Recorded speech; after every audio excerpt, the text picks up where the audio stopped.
નમસ્કાર. આકાશવાણી સમાચાર કરણ મકવાણા વાંચે છે. પ્રધાનમંત્રી નરેન્દ્ર મોદી અને શ્રીલંકાના રાષ્ટ્રપ્રમુખ અનુરા કુમારા દિસાનાયકે આજે માહો ઓમાન થાઈ રેલવે પ્રોજેક્ટનું ઉદ્ઘાટન કર્યું. બંને નેતાઓએ માહો અનુરાધાપુરા સેક્શન પર સિગ્નલિંગ સિસ્ટમનું અનાવરણ પણ કર્યું. ભારત દ્વારા સમર્થિત આ બંને પ્રોજેક્ટના કારણે શ્રીલંકાના ઉત્તરીય ભાગ અને કોલંબો વચ્ચે ટ્રેનોનું સરળ અને સલામત સંચાલન સુનિશ્ચિત થશે. આજે સવારે પ્રધાનમંત્રી નરેન્દ્ર મોદી અને શ્રીલંકાના રાષ્ટ્રપ્રમુખે જયા શ્રી મહાબોધિ મંદિરમાં પ્રાર્થના પણ કરી હતી.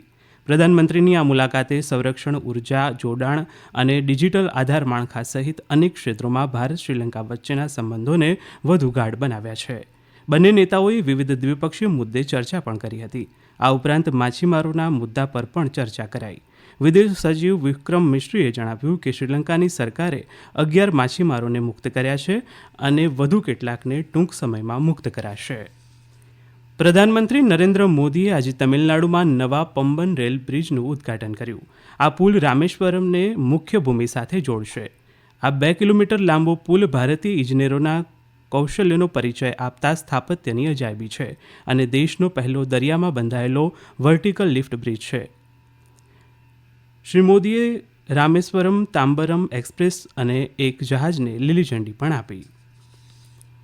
ઇફકોના રિસર્ચ અને ડેવલપમેન્ટના કારણે આજે નેનો યુરિયા અને નેનો ડીએપીએ વિશ્વમાં ભારતની શાખ વધારી છે, તેમ કેન્દ્રીય ગૃહ અને સહકારિતા મંત્રી અમિત શાહે જણાવ્યું. ગાંધીનગરના કલોલ ખાતે ઇફકોના સ્વર્ણિમ જયંતિ સમારંભમાં સંબોધન કરતા કેન્દ્રીય ગૃહમંત્રી અમિત શાહે ઇફકોની 50 વર્ષની યાત્રાને વર્ણવતા કહ્યું કે ઇફકોએ લેબોરેટરીમાં થતા આધુનિક પરીક્ષણોને જમીન સુધી પહોંચાડવાનું ભગીરથ કાર્ય કર્યું છે. શ્રી શાહે ઇફકોના બીજ અનુસંધાન એકમનું પણ ઉદ્ઘાટન કર્યું. તેમણે આશા વ્યક્ત કરતા કહ્યું કે જ્યારે ઇફકોની શતાબ્દી મનાવાશે ત્યારે પણ ઇફકોનો વિશ્વના સહકારી ક્ષેત્રમાં ડંકો વાગતો રહેશે. ઇફકોની આ 50 વર્ષની ગૌરવશાળી યાત્રાએ ન કેવલ ભારત, સમગ્ર વિશ્વમાં કોઓપરેટિવ અને કોર્પોરેટ બંને સંસ્કાર ભેગા થઈને કામ કરે તો કેવું અદ્ભુત પરિણામ આવે એનું જબરજસ્ત મોટું ઉદાહરણ બેસાડવાનું કામ કરે. રાષ્ટ્રપતિ દ્રૌપદી મુર્મુ 10મી તારીખ સુધી પોર્ટુગલ અને સ્લોવાકિયાની મુલાકાતે રહેશે. તેઓ આજે પોર્ટુગલ જવા રવાના થશે અને મોડી રાત્રે પોર્ટુગલ પહોંચશે. પોર્ટુગલની તેમની મુલાકાત દરમિયાન સુશ્રી મુર્મુ પોર્ટુગલના રાષ્ટ્રપ્રમુખ માર્સેલો રેબેલો ડી સુઝા સાથે મુલાકાત કરશે અને પ્રતિનિધિ મંડળ સ્તરની વાટાઘાટો કરશે. તેઓ પોર્ટુગલના પ્રધાનમંત્રી લુઇસ મોન્ટેનેગ્રોને પણ મળશે. બીજી તરફ સ્લોવાકિયાની મુલાકાત દરમિયાન રાષ્ટ્રપતિ મુર્મુ તેમના સમકક્ષ પીટર પેલેગ્રીની અને પ્રધાનમંત્રી રોબર્ટ ફિકો સાથે દ્વિપક્ષીય બેઠક કરશે. અમેરિકામાં સરકારી કર્મચારીઓની છટણી, સામાજિક સુરક્ષા કચેરીઓ બંધ કરવા, આરોગ્ય બજેટમાં ઘટાડો અને સ્થળાંતર કરનારાઓના પરત ફરવા સામે ડોનાલ્ડ ટ્રમ્પ સરકાર વિરુદ્ધ દેશભરમાં વિરોધ પ્રદર્શન થઈ રહ્યું છે. 150થી વધુ જૂથોએ 1200થી વધુ સ્થળોએ આ પ્રદર્શનોનું આયોજન કર્યું છે. શ્રી ટ્રમ્પના સલાહકાર એલન મસ્ક સામે પણ વિરોધ કરાઈ રહ્યો છે. દરમિયાન રાષ્ટ્રપ્રમુખ કાર્યાલયે જણાવ્યું છે કે પાત્ર લોકો માટે સામાજિક સુરક્ષા અને આરોગ્ય સહાય ચાલુ રહેશે. આજે દેશભરમાં રામનવમીની પરંપરાગત ધાર્મિક ઉત્સાહ અને આસ્થાપૂર્વક ઉજવણી થઈ રહી છે.